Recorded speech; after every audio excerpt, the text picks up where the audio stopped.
दोस्तों, भारत में four wheeler गाड़ी को खरीदने वाले सबसे पहले व्यक्ति का नाम क्या आप जानते हैं? क्या आप जानते हैं भारत के पहले लाइसेंस्ड पायलट कौन थे? और क्या आपको पता है भारत में सबसे पहले 5 स्टार होटल का निर्माण किसने करवाया था? दोस्तों, इन सभी सवालों के जवाब में जो एक बात कॉमन नजर आती है वो ये है कि भारत में ये सब कुछ टाटा फैमिली से जुड़ी कुछ बहुत ही रोचक बातें हैं। भारत की सबसे पुरानी बिजनेस फैमिली जो आज 100 से भी ज्यादा अलग अलग कंपनियों पर मालिकाना अधिकार रखती है। और इन कंपनियों की सबसे बड़ी बात यह है कि भारत में शायद ही कोई ऐसा व्यक्ति होगा जिसने इनमें से किसी एक कंपनी के प्रोडक्ट का यूज अपनी जिंदगी में ना किया हो। Fashion, food, transport system, health care, hotels और भी न जाने किस क्षेत्र में और कितना ज्यादा हम और आप इस कंपनी के प्रोडक्ट्स का प्रयोग करते हैं। 100 से भी ज्यादा सालों के इस विश्वास को कायम रखने के लिए आज जो एक चेहरा पिछले 32 सालों से काम कर रहा है, उनका नाम सर रतन टाटा है। आज के इस वीडियो में हम आपको इस महान शख्सियत और टाटा ग्रुप के बारे में कुछ अनसुनी और कम सुनी कहानियां और किस्से बताने वाले हैं। तो जुड़े रहिए इस वीडियो में शुरू से अंत तक। नमस्कार, मेरा नाम है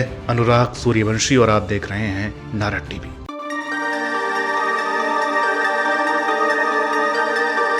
रतन नवल टाटा भारत में इंडस्ट्री रेवोल्यूशन को शुरू करने वाले उस महान परिवार से आते हैं जिनमें साल 1868 के आसपास जमशेद जी टाटा ने महज 21,000 रुपए लगाकर टाटा ग्रुप ऑफ कंपनीज को शुरू किया था। जमशेद जी टाटा ने अपनी अलग अलग यात्राओं से ये समझ लिया था कि भारत को अगर दुनिया के बराबर पहुंचना है तो उसके लिए इस देश में शिक्षा, औद्योगिक विकास, रोजगार और इंफ्रास्ट्रक्चर के मामले में एक क्रांतिकारी शुरुआत की जरूरत है। और इसी जरूरत को अपना मकसद बनाकर एक कंपनी की नींव रखी गई थी जिसके लिए देश और लोगों का विकास हमेशा से ही सबसे पहली प्राथमिकता रही। और साल 1991 में इस धरोहर को आगे बढ़ाने की जिम्मेदारी रतन टाटा जी को हासिल हुई थी। मगर उससे पहले यह जान लेना जरूरी है कितनी विशाल और विकसित धरोहर को आगे बढ़ाने की काबिलियत रतन टाटा जी को किस तरह हासिल हुई और उन्होंने इससे पहले ऐसा क्या कुछ कर लिया था जिससे JRD टाटा ने सबको चौंकाते हुए रतन टाटा जी को अपना उत्तराधिकारी घोषित किया था। इस कहानी को पूरा समझने के लिए आजादी से थोड़ा पीछे चलते हैं। जब 28 दिसंबर साल 1937 के दिन नवल टाटा के पारसी परिवार में बम्बई में अपने घर पर रतन टाटा जी का जन्म हुआ था। रतन टाटा जब महज 10 साल के हुए थे तब उनके पेरेंट्स अलग हो गए थे और इसके बाद रतन टाटा की पूरी देखभाल और परवरिश करने का काम की दादी माँ नवाजी बाई टाटा ने किया था। रतन टाटा खुद बताते हैं कि उनके स्वभाव में जो भी अच्छी बातें हैं और चकाचौंध की दुनिया से दूर रहने की जो काबिलियत उनमें है, ये सब कुछ उनको अपनी दादी माँ से ही मिला था। रतन टाटा की उम्र जब 10 साल की हुई थी तब भारत अंग्रेजों से आजाद हो गया था। मगर उससे पहले रतन टाटा ने अपने घर के सामने आजाद मैदान में अंग्रेजी पुलिस वालों और मिलिट्री को भारतीय लोगों के आंदोलन को दबाने के लिए उन पर लाठी चार्ज और गोलियां चलाते हुए कई बार देखा था। और ऐसे में रतन टाटा ने महज तमाशाई बनकर ये सब कुछ देखने की बजाय लोगों की मदद करने का फैसला किया। और जिन मोटरसाइकिल पर वो पुलिस वाले घूमते थे उनके पेट्रोल टैंक में चीनी डाल दिया करते थे जिससे वो मोटरसाइकिल ज्यादा दूरी तय करने में सक्षम नहीं रहती थी। धीरे धीरे बड़े हो रहे रतन टाटा ने अपनी पढ़ाई लिखाई मुंबई और न्यूयॉर्क में पूरी की और साल 1959 में आर्किटेक्चर से ग्रेजुएशन डिग्री लेकर कुछ समय बाद भारत वापस आ गए थे। भारत आने से पहले रतन टाटा लॉस एंजलिस में एक अच्छी खासी पगार पर आर्किटेक्चर ऑफिस में काम कर रहे थे जब उन्हें अपनी दादी माँ की खराब हालत का पता चला। और इसी वजह से रतन टाटा को अमेरिका में अपना काम और अपने प्यार को छोड़कर वापस भारत के लिए रवाना होना पड़ा था। भारत आने पर JRD टाटा ने रतन टाटा को अपनी कंपनी में शॉप फ्लोर पर काम करने के लिए बोल दिया था। JRD टाटा ने शायद यहीं से अपने उत्तराधिकारी को तैयार करना भी शुरू कर दिया था और वो नहीं चाहते थे कि रतन टाटा किसी की फिक्र करते हुए टाइम वेस्ट करते रहे। रतन टाटा जी की याददाश्त बहुत ही बढ़िया थी और उन्हें अपने सामने बनने वाली कोई भी चीज में हर एक बात को ध्यान से परखना और बेहतरीन करने में बहुत ही सुकून मिलता था। रतन टाटा के लिए अपनी ही कंपनी में अलग अलग तरह से काम करने का यह अनुभव जहाँ एक तरफ बहुत ही खूबसूरत था तो दूसरी तरफ कंपनी में अंदरूनी तौर पर मायूसी, बेचैनी और मुश्किलें लगातार बढ़ रही थी। और अब इन सबसे कंपनी को निकालने की जिम्मेदारी को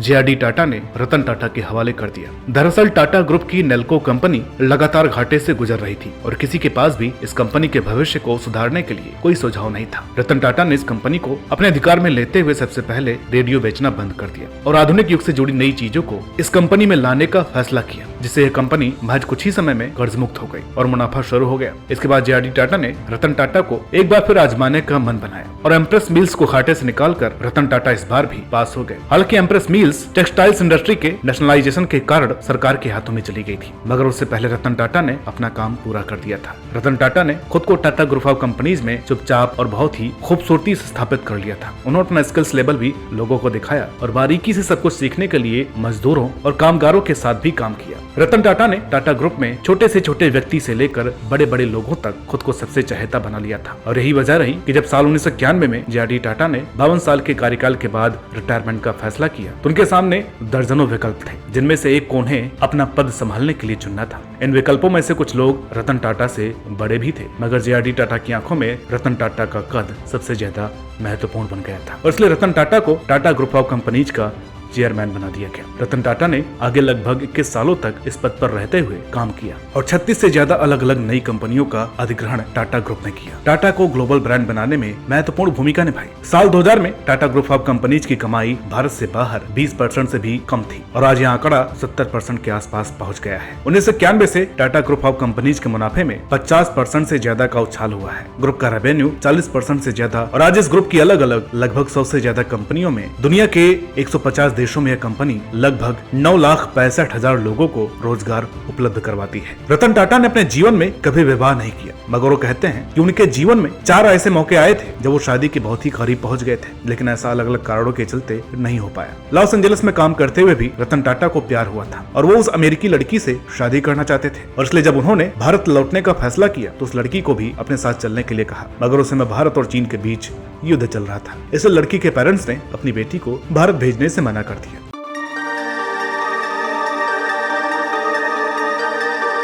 रतन टाटा को जब टाटा ग्रुप के चेयरमैन का पद संभालने का मौका मिला था तब तक टाटा ग्रुप में लगभग 90 से 95 कंपनियां जुड़ गई थी। भारत में टाटा ग्रुप लाइसेंस परमिट राज के होते हुए भी इतना बड़ा बन गया था। जब रतन टाटा ने इस कंपनी की बागडोर संभालना शुरू किया तब तक इस ग्रुप में लगभग 10,000 करोड़ के एसेट्स जुड़ गए थे और इस ग्रुप ने भारत के इतिहास में एजुकेशन से लेकर विज्ञान और खेल के क्षेत्र में होने वाले कुछ बड़ी घटनाओं को स्पॉन्सर कर लिया था। इस शानदार सफर को शुरू से लेकर आखिर तक समझने के लिए हमें इस कहानी को साल 1839 से शुरू करना चाहिए, जब गुजरात के नवसारी में एक कॉटन व्यापारी नुतरमान जी टाटा के घर इनके इकलौते बेटे जमशेद जी टाटा का जन्म हुआ था और मुंबई के एल्फिंस्टन कॉलेज में ग्रेजुएशन करते समय इनका विवाह बहुत ही छोटी उम्र में ही हो गया था। जमशेद जी के पिता को अपने बेटे की पढ़ाई लिखाई से समझौता नहीं करना था और इसलिए आज से लगभग 150 साल पहले उन्होंने अपने बेटे को टेक्सटाइल्स बिजनेस की बारीकियां सीखने और समझने के लिए यूरोप, अमेरिका, जापान और हांगकांग जैसे देशों में भेज दिया था। ध्यान रखिए, ये वही समय था जब भारत अंग्रेजों का गुलाम था और दुनिया में वायु परिवहन सुविधाएं शुरू नहीं हुई थी। अपनी हांगकांग की यात्रा के दौरान जमशेद जी टाटा को यह समझ में आ गया था कि अगर भारत को बेहतरीन बनाना है तो उसके लिए कुछ जरूरी क्षेत्रों में विकास कार्य करना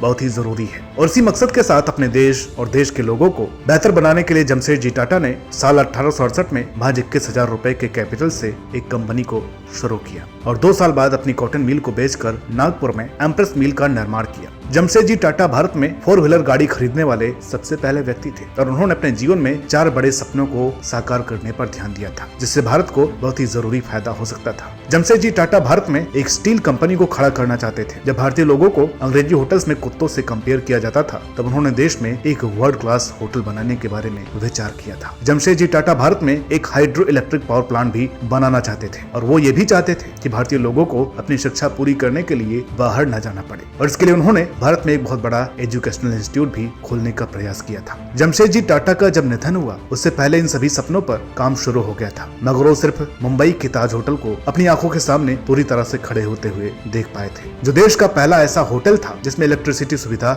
उपलब्ध थी। साल 1904 में जमशेद जी टाटा का देहांत हो गया था, मगर उससे पहले उन्होंने अपनी कंपनी में काम करने वाले लोगों के लिए जरूरी सभी बातों को ध्यान में रखते हुए इंश्योरेंस सिस्टम और प्रोविडेंट फंड शुरू कर दिया था। एक ऐसे समय में जब जमशेद जी टाटा ने अपने कामगारों के लिए स्वास्थ्य सुविधाएं, खेल मैदान, मुफ्त में अनाज और बाकी चीजों को उपलब्ध करवाने का काम किया था, जब ऐसे लोगों को दुनिया भर में कोई भी सुविधाएं उपलब्ध नहीं करवाई जाती थी। जमशेद जी टाटा के बाद उनके लेगेसी को आगे बढ़ाने का जिम्मा दोराब जी टाटा को मिला, जिन्होंने अपने पिता के सपनों को पूरा करने के लिए साल 1907 में टिस्को को स्थापित किया था, जो आज टाटा स्टील के नाम से जाना जाता है। इसके बाद दोराब जी टाटा ने साल 1909 में इंडियन इंस्टीट्यूट ऑफ साइंस और फिर साल 1911 में टाटा पावर का भी निर्माण करवा दिया था। दोराब जी टाटा ने ही भारत को ओलंपिक में पहली बार भेजने के लिए फंडिंग का काम किया था, जिसके चलते जब आगे चलकर भारतीय ओलंपिक संघ बनाया गया तब दोराब जी टाटा को उसका अध्यक्ष भी बनाया गया था। दोराब जी टाटा की अपनी कोई संतान नहीं थी और उनकी पत्नी का निधन कैंसर से हो गया था, जिसके बाद भारत में कैंसर पीड़ितों के लिए भी टाटा ग्रुप ने बेहतरीन काम किया था। दोराब जी के छोटे भाई रतन टाटा ने अपने बिजनेस को बढ़ाने से ज्यादा ध्यान सामाजिक कार्यों में लगाया और महात्मा गांधी के अलावा गोपाल कृष्ण गोखले की अलग अलग तरह से मदद की थी और इसके अलावा जब मोहनजोदाड़ो और बाकी जगहों पर खुदाई के समय पैसों की समस्या सामने आई तो टाटा ने ही सबसे बड़ा योगदान किया था। दोराबजी टाटा ने अपने निधन से पहले एक ट्रस्ट का निर्माण करवाया था और कंपनी की पूरी संपत्ति को ट्रस्ट के अधीन कर दिया था, जो ये दिखाता है कि किस तरह जमशेदजी टाटा के विचारों को भी पीढ़ी दर पीढ़ी आगे बढ़ाया जा रहा था। दोराबजी टाटा के बाद साल 1932 में कंपनी की बागडोर संभालने वाले जमशेदजी टाटा के भांजे नौरोजी सकलतवाला ने टाटा ग्रुप में अपनी करियर की शुरुआत 50 रुपए महीने की तनख्वाह पर मिल में क्लर्क के तौर पर की थी, जिससे ये बात सामने आती है कि टाटा परिवार में हमेशा से ही प्रतिभा को ही सम्मान और सही जगह के लिए चुना जाता रहा है। जब नौरोजी ने कंपनी की बागडोर JRD टाटा के हवाले किया तब इस ग्रुप ऑफ कंपनीज में 15 अलग अलग कंपनियां थी और इसकी वैल्यू $100 मिलियन थी और यहाँ से JRD टाटा ने अपने क्रांतिकारी बदलावों और फैसलों से टाटा को इतनी ऊंचाई तक पहुंचा दिया था जिसकी कल्पना करना भी एक गुलाम देश के व्यक्ति के लिए नामुमकिन था। टाटा ग्रुप में JRD टाटा की शुरुआत किसी सैलरी के बिना अप्रेंटिस के तौर पर हुई थी और फिर साल 1938 में उन्होंने 34 साल की उम्र में इस ग्रुप की कमान को हाथों में ले लिया था। JRD टाटा को साल 1929 में कमर्शियल पायलट का लाइसेंस मिल गया था और वो देश के सबसे पहले लाइसेंसधारी पायलट बन गए थे, जिसके बाद उन्होंने टाटा एयरलाइंस का निर्माण किया और भारत को आजादी से पहले ही अपनी एयरलाइंस ऑपरेट करने वाला देश बना दिया था। साल 1939 में JRD टाटा ने टाटा केमिकल्स को शुरू किया और इससे पहले उन्होंने 1936 में Tata institute of social science का निर्माण भी करवा दिया था और फिर Tata Motors, Voltas, Tata consultancy services के साथ साथ टाइटन इंडस्ट्री की शुरुआत और फिर जवाहरलाल नेहरू के कहने पर JRD टाटा ने ही लक्ष्मी को शुरू किया था। JRD टाटा ने भारत को कई अलग अलग क्षेत्रों में उभरती हुई शक्ति संपन्न देश के तौर पर खड़ा कर दिया था और साथ ही वो नियम, कानून और व्यवस्थाएं भी कंटिन्यू रखी, जिसके साथ जमशेदजी टाटा ने इस ग्रुप को शुरू किया था। JRD टाटा ने आजाद भारत में देश को और अपनी कंपनीज को एक बेहतरीन मुकाम पर पहुंचा दिया था और इसी वजह से JRD टाटा भारत के पहले ऐसे बिजनेसमैन बने जिन्हें भारत रत्न से सम्मानित किया गया था। ये सम्मान हासिल करने वाले JRD टाटा अभी तक भारत में एकमात्र बिजनेसमैन है। आजाद भारत में अपने परिवार के इसी बढ़ते कदम के साथ साथ सर रतन टाटा भी बड़े हो रहे थे और अपने परिवार के बाकी लोगों से अलग, शांत और स्थिर रहने वाले रतन टाटा ने खुद को JRD टाटा का वारिस किस तरह साबित किया था, ये हमने आपको पहले ही बता दिया है। एक बात जो आपके लिए जानना जरूरी है वो ये है कि रतन टाटा के पिता नवल टाटा को जमशेदजी टाटा के बेटे ने गोद लिया था और गोद लिए हुए व्यक्ति के बेटे को JRD टाटा ने काफी विरोध के बावजूद भी 25 मार्च साल 1991 के दिन अपनी कंपनी का चेयरमैन बना दिया था, क्योंकि उन्हें मालूम था कि रतन टाटा सबसे काबिल और होनहार व्यक्ति है।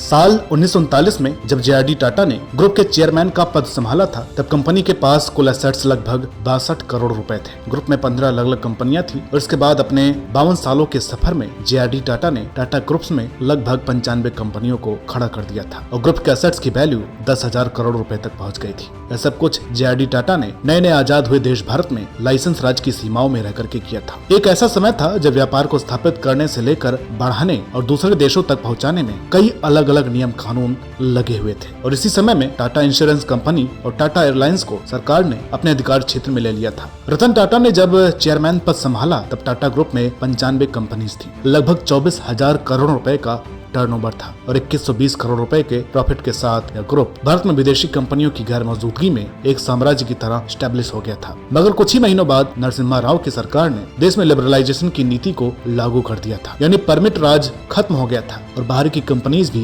भारत में अपना बिजनेस स्टैब्लिश कर सकती थी और इस तरह टाटा ग्रुप के सामने देश के अंदर और बाहर दोनों तरफ से अलग अलग कंपटीटर खड़े हो गए थे और ग्रुप में अपनी अलग अलग लड़ाइयां भी चल रही थी। ऐसे में रतन टाटा को अपने ग्रुप की साख बनाए रखने के लिए कुछ जरूरी फैसले बहुत ही जल्दी लेने थे और यहाँ रतन टाटा ग्रुप में रिटायरमेंट पॉलिसी लेकर के आए, जिसके तहत एग्जीक्यूटिव लेवल के सभी लोगों को 65 साल की उम्र में और चेयरमैन लेवल पर लोगों को 75 साल की उम्र में टाटा ग्रुप से रिटायरमेंट लेना होगा। इस फैसले के जरिए ग्रुप में नौजवान लोगों का आना आसान हो गया था। दूसरा जो फैसला रतन टाटा ने लिया वो ये था कि नए खिलाड़ियों के मैदान में उतरने से टाटा ग्रुप की सभी कंपनियों के शेयर्स को मजबूत करना और उन्हें टाटा ग्रुप के अधिकार क्षेत्र में लाना जरूरी था। रतन टाटा ने ग्रुप के शेयर्स को सभी कंपनियों में बढ़ा दिया, जिससे कंपनियों में विदेशी कंपनियों की भागीदारी को सुनिश्चित किया जा सकता था। इसके अलावा रतन टाटा ने अपनी कुछ प्रॉफिटेबल कंपनियों को अच्छी तरह से बेचने का काम भी किया, जिनमें से हमाम, 501 साबुन और लैक्मे जैसे नाम शामिल थे। भारत में टाटा ग्रुप की स्थिति को सुधारने के बाद रतन टाटा ने दुनिया भर में टाटा ग्रुप को एक बड़ा ब्रांड बनाने के लिए एक्विजिशन का सफर शुरू किया और खुद से कई गुना बड़ी और बेहतरीन कंपनियों को एक्वायर कर लिया, जिससे दुनिया भर में टाटा ग्रुप की स्थिति को बदलने में सफलता हासिल हुई। और आज इस ग्रुप की सबसे ज्यादा कंपनीज 150 से ज्यादा देशों में काम कर रही है। रतन टाटा ने टाटा टी के अंडर इंग्लैंड के टेटली कंपनी को खरीद लिया और इसके बाद स्टील कंपनी कोरस पर भी मालिकाना अधिकार हासिल कर लिया था। इसके बाद जैगुआर और लैंड रोवर की कहानी तो आपको पता ही होगी, जो टाटा मोटर्स से लगभग 4 गुना बड़ी कंपनीज थी। रतन टाटा ने जब चेयरमैन का पद संभाला था तब टाटा स्टील कंपनी अपने इतिहास के सबसे बुरे दौर से गुजर रही थी और उनके पद संभालने के बाद टाटा मोटर्स के वैल्यू भी टाटा इंडिका लाने की वजह से काफी गिरावट आई थी। रतन टाटा ने इन सभी मुश्किलों को बेहतर तरीके से टैकल किया और धीरे धीरे दोनों कंपनीज को दुनिया भर में फिर से पटरी पर ले आए थे। आज टाटा ग्रुप की 29 पब्लिकली लिस्टेड कंपनीज का टोटल मार्केट कैपिटलाइजेशन 337 बिलियन $। है। इस ग्रुप में 9,35,000 से लेकर 10 लाख लोग काम करते हैं और इस तरह यह ग्रुप भारत में रेलवे और आर्मी के बाद सबसे ज्यादा रोजगार उपलब्ध करवाने वाली जगह है। टाटा ग्रुप की सबसे बड़ी वैल्यूएबल कंपनी आज TCS है, जिसकी वैल्यू लगभग 12 लाख करोड़ रुपए है और यह कंपनी लगभग 46 देशों में अपनी सेवाएं देती है। रतन टाटा ने कुछ समय पहले अपनी कंपनी टाटा एयरलाइंस को भी फिर से एक्वायर कर लिया है और अब रतन टाटा की निगरानी में इस क्षेत्र में भी टाटा ग्रुप बहुत बड़ा बन गया है। टाटा ग्रुप की कंपनीज का 60% रेवेन्यू आज की तारीख में भारत से बाहर दूसरे देशों से हासिल होता है और दुनिया भर में इस ग्रुप को इतना बड़ा बनाने का पूरा श्रेय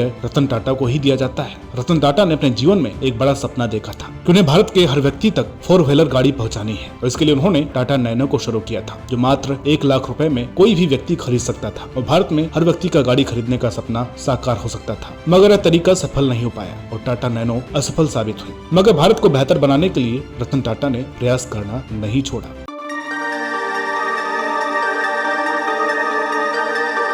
एक आंकड़े के मुताबिक भारत में साल 2018 में जितना भी टैक्स वसूल किया गया था उनमें से 2.4% टैक्स टाटा ग्रुप की तरफ से दिया गया था। यह टैक्स 47,195 करोड़ रुपए था, जो भारत के कुछ बड़े राज्यों को मिलाकर भी भारत सरकार के पास उस साल नहीं पहुंचा था। इस ग्रुप की वैल्यू और यहाँ काम करने वाले लोगों के आंकड़े और बाकी चीजों के बारे में आपको बता दिया है और ये सब सुनकर आपके मन में एक सवाल तो जरूर खड़ा हुआ होगा, कितना बड़ा बिजनेस होने के बावजूद भी टाटा ग्रुप का चेयरमैन कभी भी भारत का सबसे अमीर व्यक्ति क्यों नहीं बन पाया या उन नंबर्स और लिस्ट में नजर क्यों नहीं आया जिस पर हमेशा से ही अंबानी और अडानी पैर जमाए हुए बैठे हैं। तो इसका जवाब है कि टाटा ग्रुप्स के लिए नंबर्स और लिस्ट से ज्यादा जरूरी देश के लोग हैं और इसलिए टाटा ग्रुप्स की ऑनरशिप टाटा सन्स के पास है, जिसके पास सबसे बड़ी share holding Dorabji Tata trust के पास है जो 28% है और फिर अगला बड़ा भागीदार रतन टाटा ट्रस्ट है, जिसके बाद JRD ट्रस्ट का नाम आता है और इस तरह सभी ट्रस्ट की हिस्सेदारी टाटा सन्स में लगभग 50% से भी ज्यादा है और खुद रतन टाटा ने अपनी भागीदारी को 1% से भी कम रखा है। रतन टाटा ने कोरोना से लेकर साल 2008 के आतंकवादी हमले और उसके अलावा भी अपने साथ काम करने वाले लोगों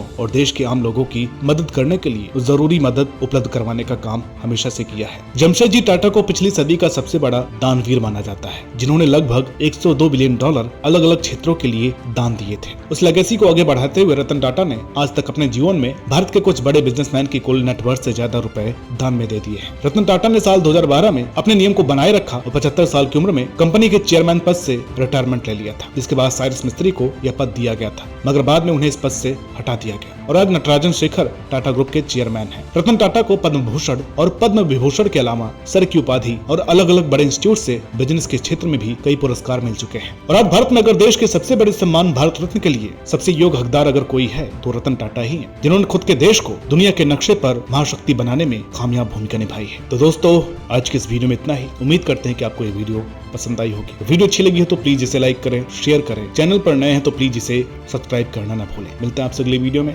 तब तक के लिए नमस्कार।